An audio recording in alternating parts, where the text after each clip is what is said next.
What's up, everybody? Sahardi Construction. You can find us on Tumblr, Twitter, Facebook, as well as Instagram with your host, Compan. Boobala-boob. As well as... Taya. From horrorhorror.tumblr.com. And today's film is... Endless. Oh, The Endless. 2017, 18, 2018? The Endless, 2017, also 2018. I said it. No, it is. I mean, it was basically released in 2018, but it was... I guess festivals it was... in 2017. Small festivals in 2017. The Endless is a movie starring... What the fuck is this? What kind of IMDb... Who writes these? Alright, hold on. The Endless is a movie starring Callie Hernandez, Justin Benson, and Emily Montague. Who writes this? Two brothers... What about Aaron? Two brothers... This is what they say. Two brothers return to the cult they fled from years ago to discover that the group's beliefs may be more sane than they once thought. Wow.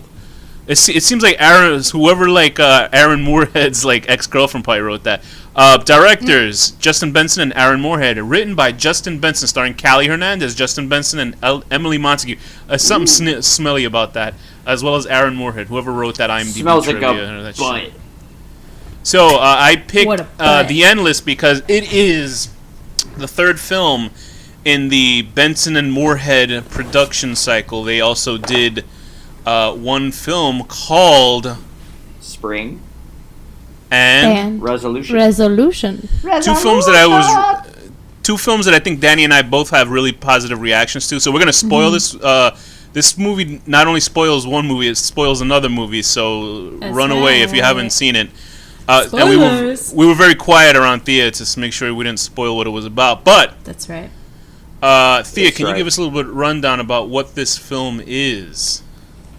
Well, you start this movie with two brothers who are basically living a life of relative squalor. They don't seem to have any social interaction. They work as house cleaners, and one of the brothers in particular, I believe it's Aaron, is pretty miserable in his life.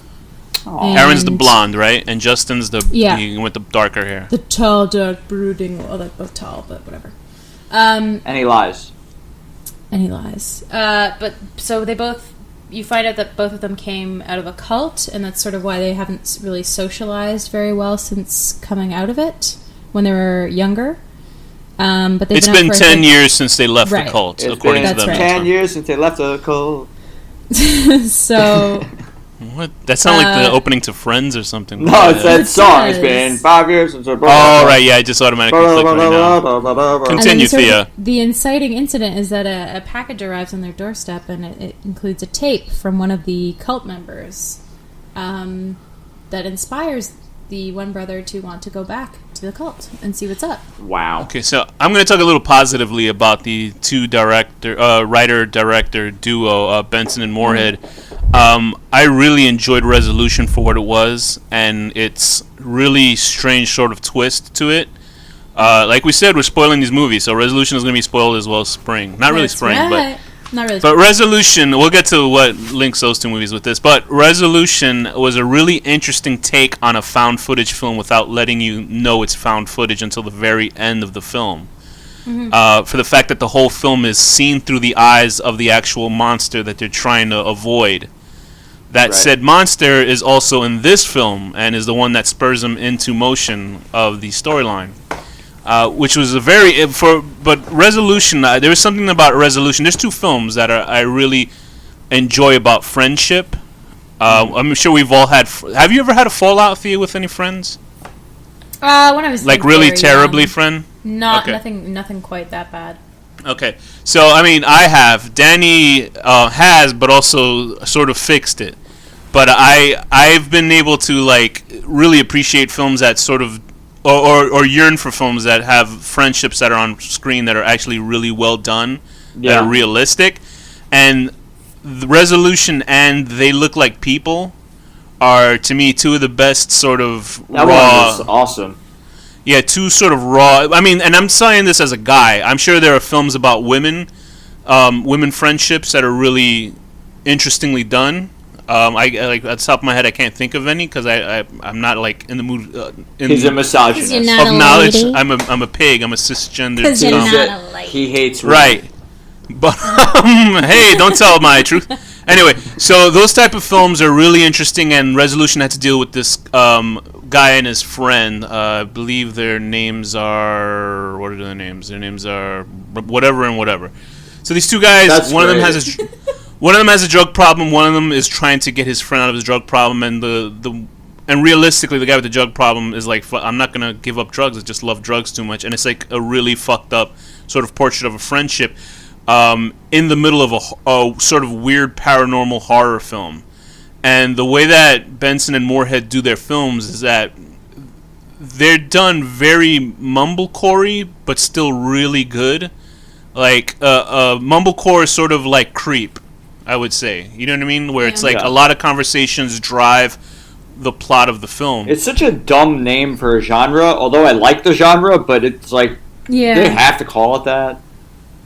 I actually think it's probably the best, one of the best names for a genre that I don't necessarily enjoy. I think mumblecore is hilarious because it's obviously a genre name to sort of insult the genre.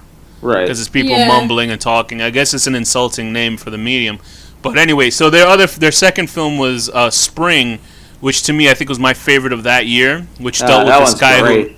Yeah, that's like closer to Danny because it's a film about a guy who had to leave the States and go to Europe, and he ends up falling in love with this mysterious woman. And there was just something that also had sort of elements of H.P. Lovecraft, which people say this Yeah. film has, but I don't really see the Lovecraft sort of stuff here, but everybody I else guess does. It does. some people probably feel it just of the creature and sort of like the ancient. Okay. Do you sort of- think? Right. Do you you're think right. that this ancient old one creature that's watching all of them? Do you think he's like masturbating in like hell, like watching all Oh, these people? heavily.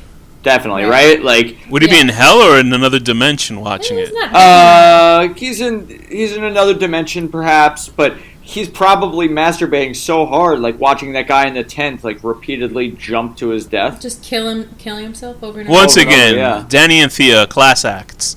So, anyway, so this film, The Endless, like Thea said, takes these two guys, Justin and Aaron. They're using their real names in the film because maybe that's just like they're stuck with it since it was, surprise, surprise, a link to the film Resolution. Now, watching the film myself, like about an hour into it or about 40 minutes into it, I was sort of like, wait, these guys are like, I had no idea that the link to Resolution in the film itself. So I was watching, and I'm glad I didn't read anything about it because what was the moment that you finally got? Because I feel like I realized very late. Yeah, So I did no, too. as did I. I did because I'm watching it and I'm like, wow, they're fucking ripping off Resolution. Like, do they not have a good? Right. I'm like, Well, do as soon they as not you see have? the video? Even it's kind Right. of I mean, sad. but I didn't even realize that was a clip from Resolution. That's how long ago I hadn't seen it because that movie is about from 2006, so it's not necessarily 10 years old. So their math is a Yeah. little bit weird for the film, but. There's a scene from Resolution in the movie when they get, when they're exposed as trying to proselytize. Is that the right word? I'm sorry. When they're trying to, talk about their cult, so to speak, quote unquote, Oh. evangelicize, evangelicize. Whatever. Yeah, it. no, We I get didn't. it. I didn't realize that. Yeah, it's an actual scene from that movie, and since it's the monster's POV, it's literally a scene from the first film. Anyway, so what the hell was I talking about? I don't So really know. I never do. When you realized. oh, when I realized, so I was watching the film, going, man, like there's like footage of pictures of them and shit like that falling out of the sky, and I'm like, are they really just? Is this like a soft remake of Resolution? You know what I mean? Like I was like, Yeah. and I mean, like, I'm so stupid because it's obviously clearly referencing the Yeah. first film, but I was like, well, I'm like, why are they ripping themselves Yeah, I off? think I'm Like, gonna have to go back and watch Resolution and then watch it I again. know I saw it I'll right watch it after. again. I Yeah. watched it right after, not the full movie, but I was like skipping through it after I saw this because I was like, oh, they're ripping them, and like I was like, this So movie's like much. I was like, this movie's like a 7 or something because it's like ripping itself off. Then once like Justin is on a quest to go see the Tweaker.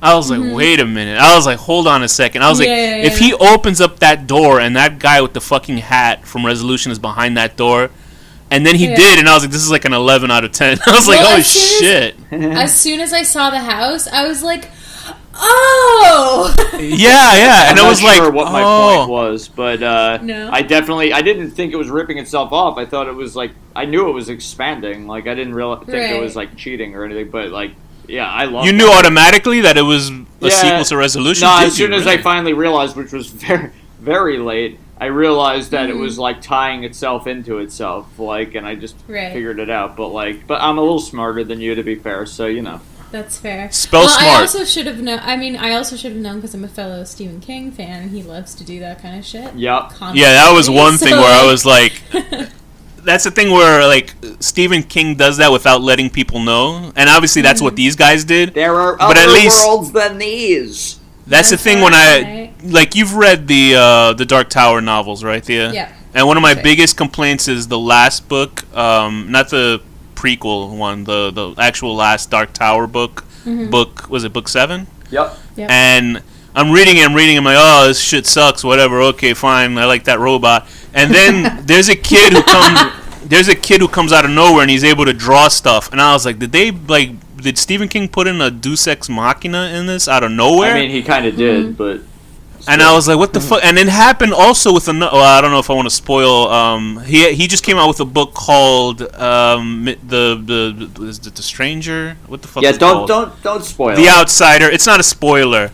It's a book called The Outsider, and it's a fucking semi-sequel to the Finders Keepers Mr. Mercedes books. Right. Because it's like a main character from the Mr. Mercedes books is a really important character in the middle of the book. I was like, what the fuck? And they reference all of Mr. Mercedes in that book, and anybody who hasn't read Mr. Mercedes is going to be like, what the fuck are they talking about with psychic powers and shit? So, I mean, you got to really be careful about how you link your stories. And another movie that I was talking to Thea and Danny about, who they both haven't seen, and I was trying not to spoil it for either of them, and I fucked it up, is... What I was going to say, when I saw this film, I was like, wow, they Shyamalan the fucking movie. Like, they like, besides, not the twist ending, but the fact that it was like a secret sequel to something else. And, because I don't want to say what the movies are if anybody hasn't seen them yet. But anyway, with this film, I was really intrigued in what they did with it. And I don't know whether that hurt or harmed the film for me. I thought it actually made it more interesting because I actually wanted a resolution to the film Resolution because it sort of just ends. And I don't know whether purposeful wordplays. And I don't know whether they felt they had to sort of put a definite ending to that first film, like they had such a fun time with the world of Resolution. What do you think? I actually read an interview with them. I don't know where the interview was, but basically they were saying that they felt like the ending of the Resolution was too depressing, and they're not into the idea of it being hopeless. So they wanted to give them hope and also have like a nice ending for other people in this world. And I was so hoping that it did not end the same, because once I saw them that they went into that place, and I was like, don't fuck me up again with this ending where they're gonna, because I like the characters. I like Justin and Aaron. I do like they make really likable characters as leads. That people that you can really root for. And that is the main them, right? That's the directors. Yes, the main guys in Resolution, you felt so bad for them because they have this crumbling friendship, and one guy wants to keep it alive, and the other guy does too, but he doesn't care. And it's like, I'm sure we've all dealt with like shitty friends and, wanting to help them, but they just don't want to be helped. And then also with Spring is this guy who just wants to, he finds a new life in another country, and he's dealing with this woman who's a little standoffish. And he doesn't know why, and that was and she has tentacles in her vagina. Right, and that was a really hopeful film because of the way it ended. That was like a really happy ending. That film, I really liked it. And then in this one, they actually had a positive ending too. I was so grateful that they had a positive ending, even though there was no sort of happy ending for everybody else. Although they did relive it, like the guys from Resolution were reliving it. It's not a particularly unhappy ending. I mean, they get to live. No, forever. I mean for everybody else except for the main two guys. Except for the Resolution guys don't know that it's happening over and over, unless that Resolution was the first time that we saw it happen. Because it seemed in Resolution they didn't. The characters from Resolution had no idea that it was happening over and over, even though the people in the camp knew. Right. Well, by the time we see them in this movie, they knew. But that was because they had found previous recordings. Okay. Of previous times that they had already experienced this, previous endings to their story, basically. Right. Yeah, I was a little confused if they knew or not, because the people in the camp obviously knew. So maybe the monster... Sorry, shut up, I'm talking. Maybe the monster allows certain people to know and others not to. So this film has sort of a... This film sort of has a cheap, expensive look to it, where it looks really good, but you can tell there wasn't a big budget to it. and I think Right. that helps sort of move it along. But I think that they look like run and gun sort of directors. I mean, the way that their films look, it looks like they were given an allotted time to shoot their film for nothing, but it still looks Right. really good in the way things are framed. Because what are the weird, spooky things that sort of elevated this than some sort of standard mumblecore horror film? Say that, sort of like not to say The Invitation is standard mumblecore, but it really didn't have anything weird or supernatural going on. But there was still this sort of weird uneasiness to it. But there were actual things in this film that were sort of like, what the fuck's going on? Danny, what were things that stood out for you? I mean, I really liked the creepy tent that just kept looping the same 2 seconds. And then, Yeah, that was a guy Yeah. from 1908 who died. yeah, and then that guy just like turns and looks at them like, "What are you looking at?" Like as he's still killing himself. It was just like really bizarrely funny, and Yeah. I really like the tug of war scene I where don't- they were. Wait, what? I don't understand. I don't understand. Huh? Say this scene. Say I'm blanking. It's like a pivotal scene, but one guy grabs a rope, runs off into the Oh darkness, yeah. I remember that. and everybody has this sort of rite of passage by tugging at this rope that automatically starts going into the sky. And Right. one guy and Justin's like, oh, that's a guy That's that's on a Dave ladder. Yeah. But apparently it's not. So I don't know. I'm But not then he sure. turns around after and sees Dave behind them. Yeah, I didn't even see that. And Dave was actually a producer. He's in the first film as well. I didn't realize that really? until Dave, because he has like this weird sort Smiling Dave. of smiling face, and they make it a note that he has done trepanation on himself. So he basically put some sort of spear Hole through his in his eye, head or something. or Yeah. in between his eye and his nose. Yeah. And another thing that they had, one of my favorite things in the first resolution was the regular guy who was like sleeping at the drug friend's house, and he wakes up and there's this weird woman looking through the window, and she's clacking on the window, and it scares the flying shit out of him. And that girl in the first film is actually a creative producer, something sort of producer for them. She's done it until spring. And her character she's not in the first. I mean, she's not in this one. The character Lizzie, the girl Kira Powell, and she looks like a multiracial. I think she might be like black and Jewish. She's really cute, and she's supposed to be that character that's knocking on the window in that film that scares the really? shit Is that out the of him. only Yeah, different one? yeah. I think that's the only different actor because she says it. I was always going to this tweaker's house, and that's the character that she's portraying in the okay, film. true. Yeah, that makes sense. Though she doesn't really look the same because she's wearing a hoodie and she's obviously like a different white girl. Do you I think they're they'll make the same character? Do you think they'll make more movies that tie in with this monster guy? This masturbating. I think it's monster? not. I think they kind of spent their load with this one. I think it's like I finite noticed that. storyline. There's The only load. so much you can do. And plus, also to link Lizzie's character, the first one, she said, "I escaped the mental hospital," and that's what the character's name is in the first movie, is like mental asylum escapee. So Right. that pretty much Right. linked the two of them together. And but stuff like the part where Justin's was it just me or did not Justin, Aaron Moorhead looks like Tom DeLonge to me I don't for know some who reason. Tom DeLonge is. The bassist for Blink 182. He just looks like kinda. he's gonna be busy I making mean, like- UFOs. Like very Oh, that guy? distantly. Yeah, I Oh, don't know. okay. He's like, Um, sorry, it's over. And now he's doing But, all these weird documentaries and shit. Yeah, and about UFOs. And you know what? They're actually cool. getting shit done. If you look at Tom DeLonge, like I think he actually lost his mind maybe a little bit, but he also actually, that footage of actual UFOs that the government has released. They're Yeah. the ones that actually got that kind of Right. moving. So I mean, no, I Tom saw a DeLonge's bit of the documentary. I thought it was awesome. Tom DeLonge's great. getting shit done, I guess. Anyway. Well, damn, good for him. But I mean, not to just completely talk about Resolution. It's just that's sort of a weird sort of niche thing that they did that made this work. And It just made me so happy when it it did. happened. yeah, because I was like, wow, I like those two characters, and I was so happy to see them Yeah. again. And I just really like those two characters, and I wish they had gotten out. I really, really wish they. But then when I saw him start burning down the house, I was like, oh yeah, I remember that happened in the first movie, and I was like, fuck. I just felt so But sad in at the that part. first movie, it was like the outside characters that burnt the house down while they were Right. outside of it, wasn't Right. it? Yeah, but I- that's When the they thing, came like, back? even as they go in there and the guy, the main drug guy, Chris, I think that's his name in Resolution, he's like, oh, do you have any crack or whatever? But then he, like, acknowledges, like, a minute later that he's in this time loop and shit. So like maybe and it's like the guy in the tent that kept jumping to his death even as he's like telling the guy to go away. Like so, it's like they can't control their actions, but they know what's happening.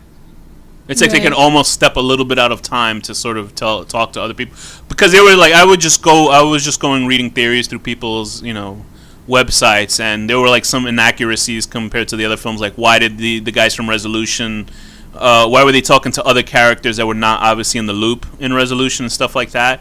And also because they in Resolution they haven't gotten into the loop yet. That's their first time in it. That was how I read it. Okay. And so when they're meeting the other characters, it's like when Aaron and Justin are outside and meeting the other characters. Like they're wandering into those other loops. Okay, well, here's a question though. You know what I mean? Remember that? And when did it happen? Anytime, like 30 years. No, I get that, but what is the reach of that monster? Like, it just grabs certain areas, because they had those, those poles that they walk through and stuff.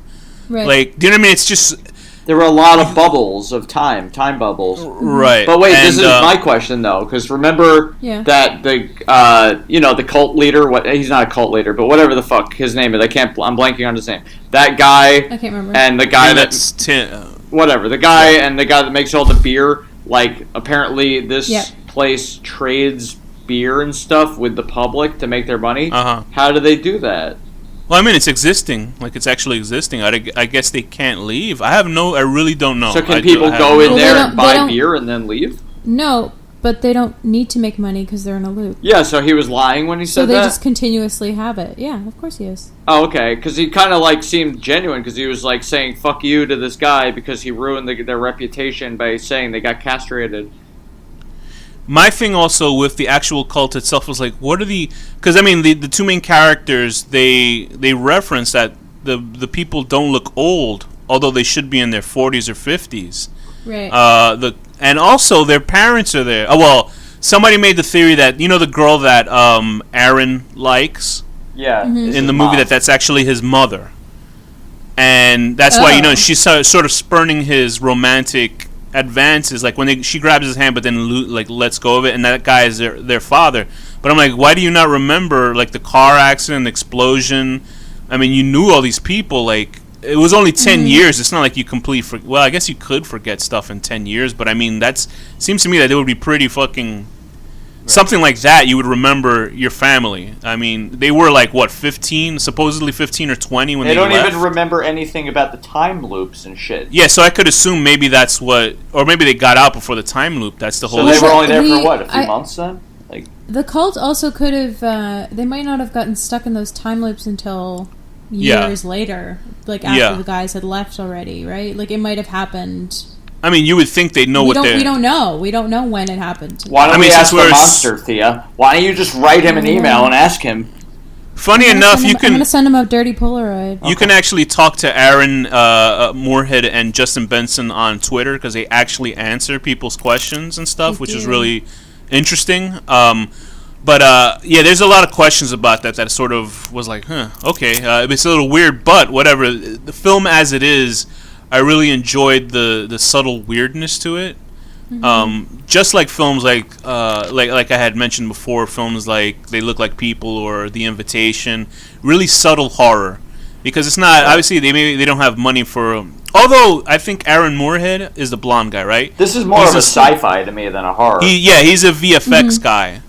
So all the VFX stuff is why they're able to sort of not have to pay lots of money to make these films, because he's able to, because they have really interesting special effects in the film, like they parts do. when they walk in and out of certain areas, things disappear, or when they were in the woods and the fucking trees vanish and stuff like that, like just really strange, and like the mirrored sort of landscape and everything. Yeah, the part where he and I assume it's his mom. I'm just taking that guess from. Or at least his guardian. It's his mom. I think that's bullshit.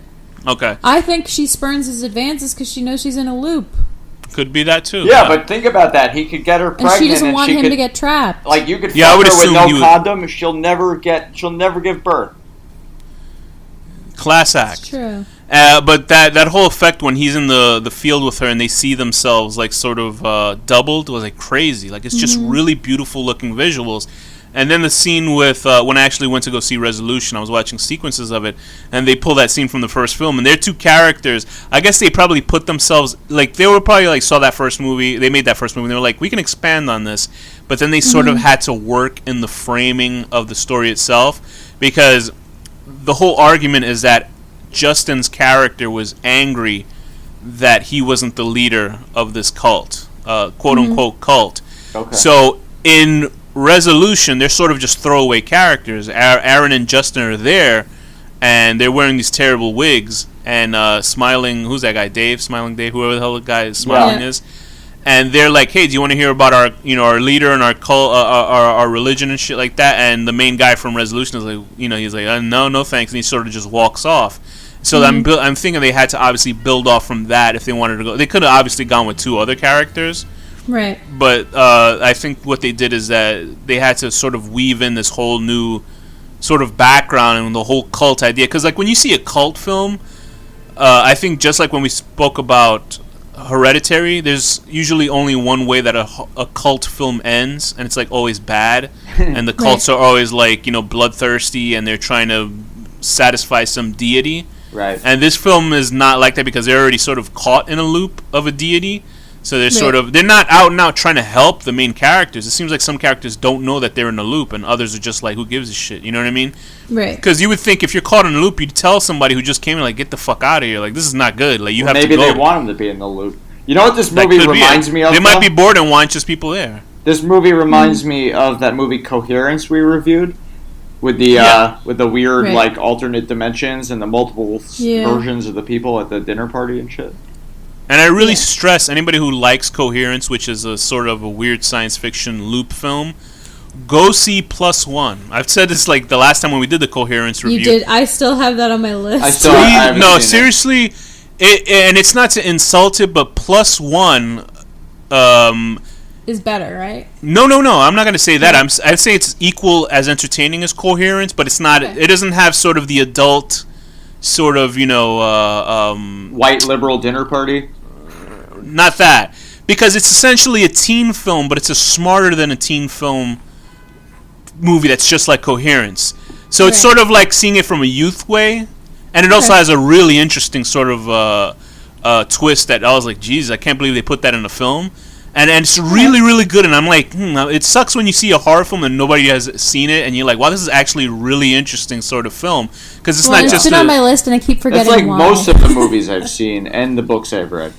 Yeah, I mean, I would really, really suggest seeing that film. And I'm not saying it's the greatest film of all time, but it's really interesting. If you've seen Coherence... If it's not the greatest film of all time, that's what I'm saying. I'm going to be real upset with you. But I'm saying if you enjoyed Coherence, you would be like, oh, yeah, I can see what they did with Plus One, because it's sort of similar. And there are a lot of films just like this from The Endless where directors that are unknown are doing something differently.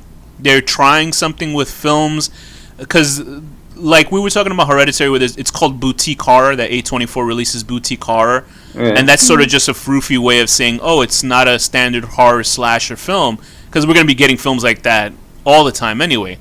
But like films out of these that sort of make you think, but also are character-driven horror films, and there'll always be horror films coming out. But when there are films like this, like The Endless, which is not necessarily a horror film, the horror element obviously is the unseen force that's puppeteering these people's lives while masturbating. And, always class act. And I really enjoyed like stuff like this because like I don't know what films do you guys compare this to? Like it's really interesting because just that movie Coherence is the only one that comes to mind, honestly. Because films that are like this are like the Babadook or something like, but those have like actual visual elements of horror in it. Babadook's way more like Hereditary than this. Yeah, so it's hard to compare. So it's movies like Coherence, The Invitation, or Plus One that sort of fill in this realm of science fiction horror or time crimes and stuff like that. So and like the one I love, like things like not quite the like Other Worlds thing, but that same sort of like weird sci-fi supernatural edge that you don't really know where to place. Jumper, starring Hayden Christensen. Oh no, that's not. Is that the one, Thea? No, the one I love was the one I was. I thought you love. were saying like the one you love, like. Oh yeah, no, that's what I thought you. I was waiting for you to say the title. What's the one I love about? The one I love is about it's a couple that goes. Oh yes, Well, I don't want to. You've probably is that seen the it. Handmaid's Tale lady?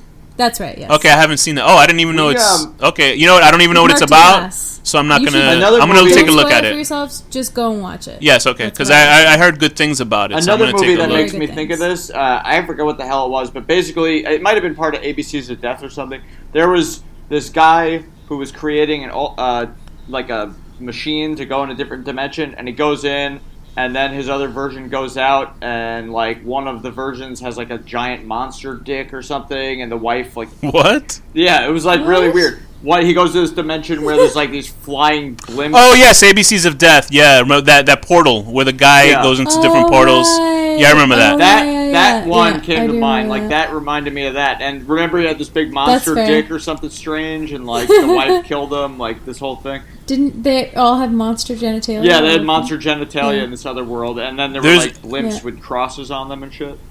There's a time traveling film that I've not seen, but I've always heard good things about. It's called Looper. Not Looper. I'm sorry. What the fuck is it called? God damn it. No, that's Come on. Looper's. No, I'm not joking. It's not Looper. It's something else. Forget it. Anyway, another movie that I want to say that I really, really want people to watch. It's not a horror film. It's a science fiction sort of mumblecore film that was like before 2001. It's with Vincent D'Onofrio, and who's the actress that plays the hot Aunt May from Spider-Man, the new one? Rosie Perez. Nope. Are you smoking Rosie crack? Aunt May, the girl who's played the hot girlfriend, she won an Oscar. She was the I girlfriend know in who My you Cousin's mean, but I Vinny. haven't seen always get her Marissa Tomei. I always get Marissa confused. That one. She was in Seinfeld. Giorgio Moscato. She's so they're nothing fucking alike, smoking but I hot. actually did get them confused once. Like, Okay, so Vincent D'Onofrio was in a movie that I really suggest if you like sort of indie, sort Full of Metal really. Jacket. No, yeah, he goes. The world is shit. No, it's a movie called Happy Accidents.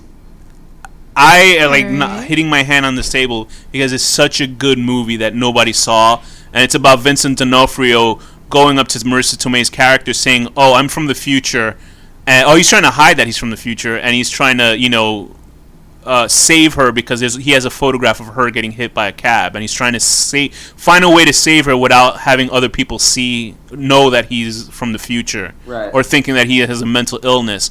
So fucking good, Happy Accidents. Anyway, going back to this film, are there some negatives about this film that you guys sort of thought, could have been great, but it wasn't?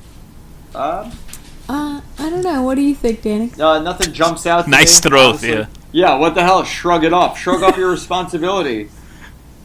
I always shrug off. I love Dustin and Aaron. I don't think they're the They're great. strongest actors in this film. Okay. But they had to work with those characters, obviously. So I actually like Justin Benson's acting in this film myself, but I can see what you're saying. But I think I Thea's think wrong. I think he reminded me too much of my brother, maybe, and just seemed too normal and not. I don't know. There was something about them that seemed a little did you believe the whole sibling sort of thing in this? Like, not totally. okay, why is that? Because they just don't look. It's the Oh, thing, okay. they just don't look alike. So it's hard to make the. I did think like they were close enough that I got the brother relationship from the writing, because the writing is always strong in their character work. Like that. You're right made about that sense to because me. halfway through the film, I forgot they were actually brothers. Right. Like during the middle, like when they're like towards the end, I was like, oh yeah, they're related in the film, and I was like, oh yeah, that doesn't make any sense because they look disagree nothing with like you each other. both. You're I right. thought they were very good brothers. Is your relationship with your brother That's sort fair. of in that way? I know you abuse your brother, but Took him I just Thea? beat him Yeah, relentlessly. Thea does do I'm that. talking to Danny. Oh, I thought you Um, did Thea. Because no. she's told me these horrific stories about what she's done to her brother, That's and right. it's I feel bad for him. Beat him. And I was the younger sibling. It didn't make any sense. I Yeah, just beat that's him. weird. It's also unnerving because I always pictured Thea as 5'3", and Danny tells me she's like actually near 6 feet tall, and I I'm was like, 5'11". Yeah, she's- yeah. So I was me. like, when I heard that, Danny was like, Danny told me like he actually met Thea, and he was like, yeah, she's tall. Like he was like out of it, and I was like, because I like when you hear Thea talk, you're like, she's like what 3 feet tall, 4 feet tall, and Yeah, she's like I'm a really. tiny. And then I'm like. Then I started looking at her Facebook. I was like, "Oh my god, she's like dwarfing her girlfriend." I'm like, "What the Yeah, fuck's I'm pretty going on?" Tall. So yeah, if you have a tall sister, don't judge people's voices. Don't judge people's height by their voices. That's the lesson here. Have we really been talking about this film? I don't understand, but I did enjoy this film a lot. It was hard watching this film, like, as I saw this film after I saw Hereditary. Mm-hmm. So I was sort of like ready to give these guys again, like, yes, #1 horror movie of the year. Even though it's not necessarily horror, because Resolution is more horror, Spring is more of a quasi weird sort of horror film. Spring is like romantic comedy. It's like The Shape of Water, Spring, in that sort of vein of romantic horror sort of film. This is more of sort of a science fiction indie drama. And I really like the performances from everybody in this film. I guess you guys found weakness in the main two characters. I enjoyed them as actors. Great. You're the one. Oh, Thea said they were. I think they're the worst. I didn't say they were horrible. You piece of shit. Aaron and Justin, if you're listening to this, Thea thinks you're the worst. I just no. She's Canadian. She's a monster. So I'm never going to talk on this goddamn podcast again. I liked it a lot. I mean, I can't really say I had any negative ideas, but it was just tough seeing after Hereditary. I was like, oh, and then I saw Annihilation, which is a whole other thing, and I was like, oh boy, it's such a totally happier movie than Hereditary. It is. That's what I really appreciate about this film, is that they sort of, although it doesn't have a link to Spring, they sort of all have thematic elements of mismatched characters and contemplating their relationships with one another, and I really liked that. And I really liked at the end when Justin was like, he gives up, he's like, you know what, let's do what you want to do, and then Aaron immediately says, okay, let's get out of here, because he just wanted that. And it seems like, really cool. It seems really petty, but people actually do that. Like, they actually will take it to the actual brink of something and be like, okay, whatever. But all of their relationships feel grounded in all of their movies. Yeah. I really want to watch their other movies now, because it's been a while. I absolutely love Spring. Spring is one of my favorite movies of all time, and actually these guys are 3 for 3 for me with just making really interesting sort of cinema. Yeah, and it's out there. It's not. You can tell it's not. This is a movie that these guys wanted to make. Like they weren't necessarily. They might have sort of endings where you sort of expect it. Or don't expect it. Like, all throughout Spring, I was, like, expecting the worst for the ending of Spring. Not in a bad way, but just the worst of it. And then when it turned out the way it was, I was like, oh, my God, I was so happy for it. Like, it was one of the happiest things I've ever seen in film. Yeah, actual relief watching a film.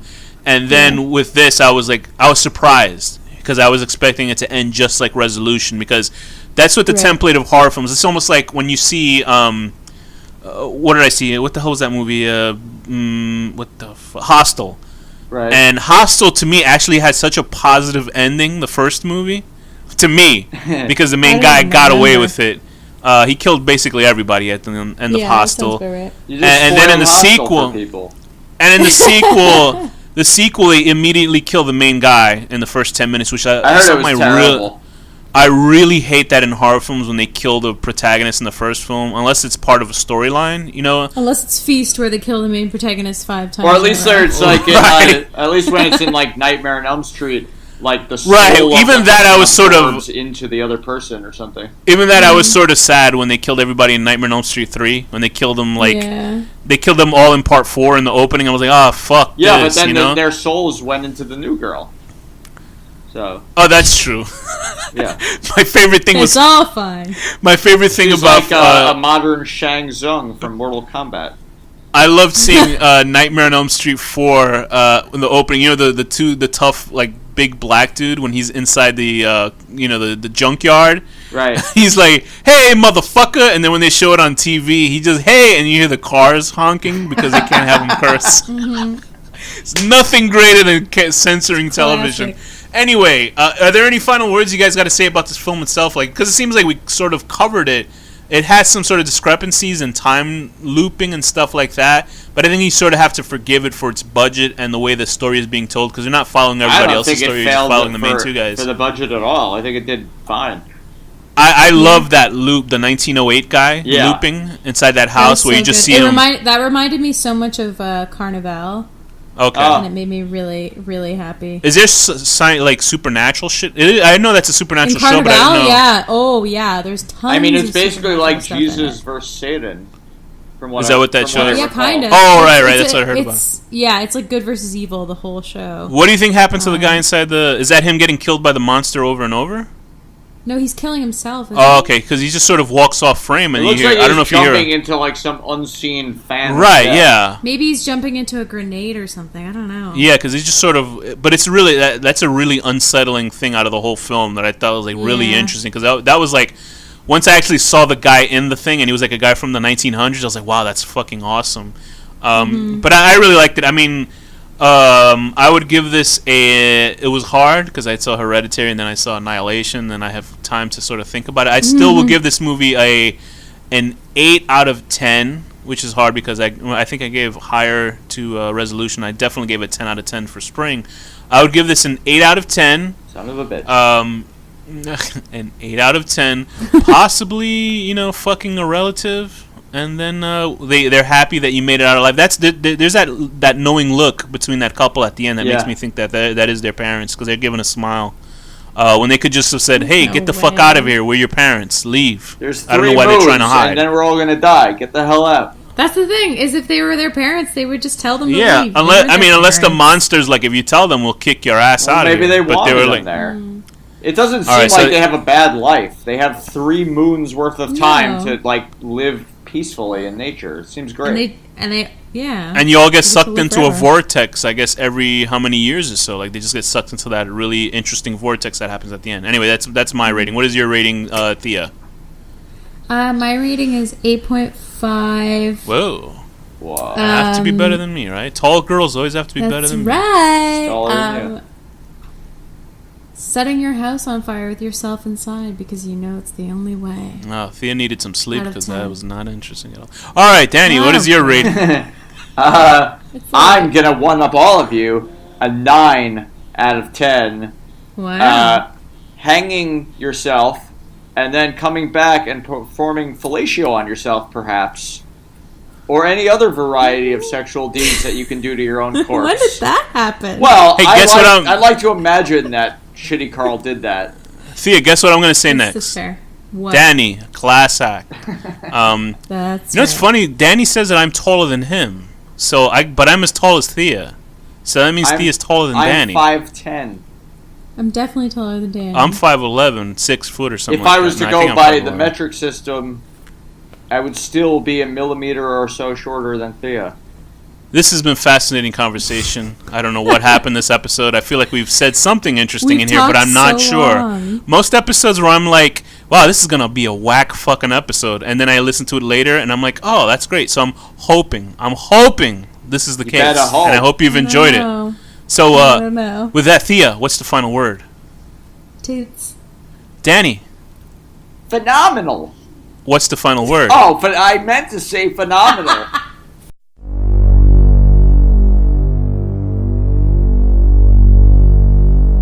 The horror deconstruction.